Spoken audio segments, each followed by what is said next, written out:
लहान असल्यापासून आई मुलाला सांगत असते, बाळा हे करू नको बाबा मारल, ते करू नको बाबा मारल, येथे जाऊ नको बाबा मारल, तेथे जाऊ नको बाबा मारल, नदीवर जाऊ नको बाबा मारल, झाडावर चढू नको बाबा मारल. मग मुलं सुद्धा बाबांना घाबरतात.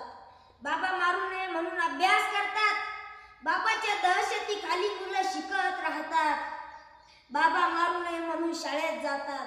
मुलं बाबापासून 4 हात लांबच राहतात. मुलं गाणंही आईवरच गातात, कविताही आईवरच गातात.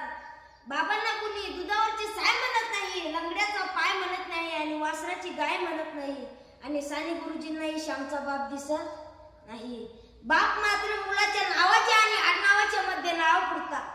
बाप मुलांच्या स्वप्नात येणारा बाबुलबा. मुलं शपथ सुद्धा आईची घेतात. बाप शपथीच्याही लायकीचा नाही. परंतु का रडतात मुलं बाबा गेल्यावर? का रडतात मुलं?